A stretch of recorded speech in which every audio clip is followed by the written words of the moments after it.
ایک وقت کی بات ہے، نیلے آسمان کے نیچے ایک پرسکون سلطنت ہوا کرتی تھی جس کا بادشاہ نہایت نیک دل اور انصاف پسند تھا۔ اس کی 12 بیٹیاں تھیں جنہیں ساری دنیا میں 12 سفید شہزادیاں کہا جاتا تھا۔ وہ سب برف کی مانند سفید لباس پہنتی، چاندنی جیسا نور ان کے چہروں سے جھلکتا اور ان کی مسکراہٹ ہر دل کو مسحور کر دیتی۔ محل میں ہنسی خوشی چھائی رہتی، پر بادشاہ کے دل میں ایک خوف چھپا ہوا تھا۔ اسے اکثر خواب آتے کہ کوئی پراسرار سایہ ان شہزادیوں کو ایک دن چھین لے گا۔ بادشاہ نے حفاظت کے لیے محل کے گرد جادوئی دیوار بنوا دی جو صرف دن میں دکھائی دیتی، رات کو وہ چمکدار روشنیوں میں غائب ہو جاتی۔ لیکن شہزادیاں تجسس میں مبتلا تھیں۔ وہ جاننا چاہتی تھیں کہ رات کو محل کے باہر کیا ہوتا ہے۔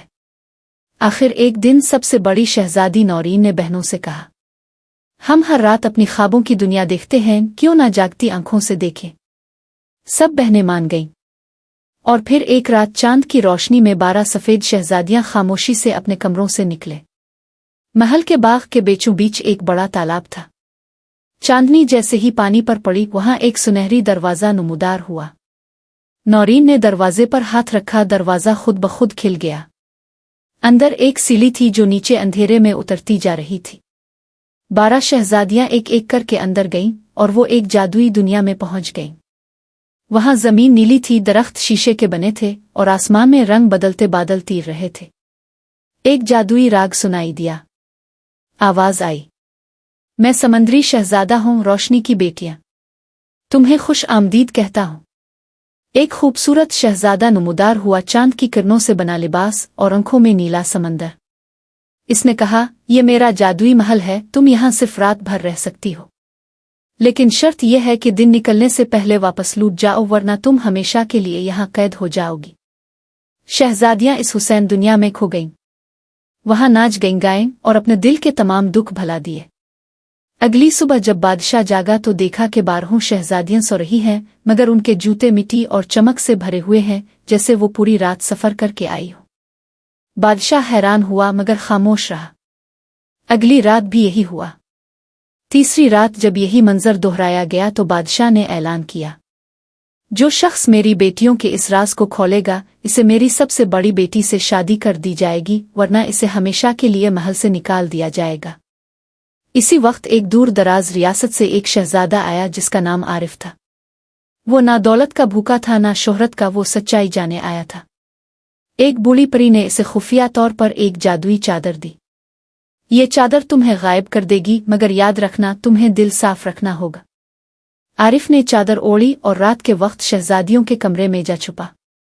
جب چاندنی چھنی وہ دیکھتا رہا۔ دروازہ کھلا، چاندنی دروازہ روشن ہوا اور 12 شہزادیاں نیچے اترنے لگے۔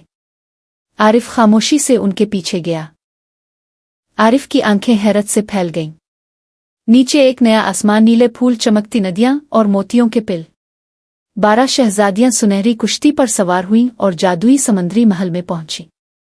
وہاں 12 شہزادے ان کے انتظار میں تھے، وہ شہزادے جو کبھی روشنی کے محافظ تھے مگر ایک چڑیل کے جادو سے سمندر کے قیدی بن گئے تھے۔ اب وہ ان شہزادیوں کی مسکراہٹ میں عارضی سکون پاتے تھے۔ عارف نے سب کچھ دیکھا اور سوچا، یہ راز بادشاہ کو بتانا ضروری ہے، مگر کیا ان شہزادیوں کو سزا ملے گی؟ تیسری رات عارف نے فیصلہ کر لیا کہ اب وہ بادشاہ کے سامنے سب ظاہر کرے گا۔ صبح محل پہنچ کر اس نے پورا حال سنایا۔ بادشاہ نے غصے سے کہا، میری بیٹیاں دھوکہ دے رہی تھیں، انہیں سزا ملے گی۔ مگر عارف نے کہا، جہاں محبت ہے وہاں قید نہیں ہونی چاہیے۔ وہ صرف آزاد ہوا میں سانس لینا چاہتی تھی۔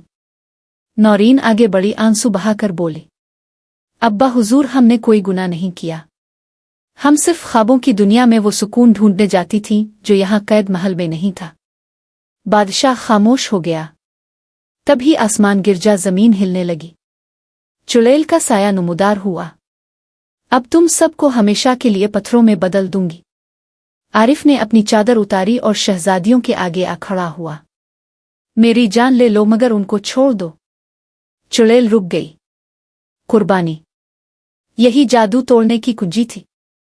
اچانک روشنی کا طوفان اٹھا، چڑیل غائب ہو گئی، سمندر کا جادو ٹوٹ گیا، اور 12 شہزادیاں پہلی بار آزاد سانس لینے لگے۔ سبق: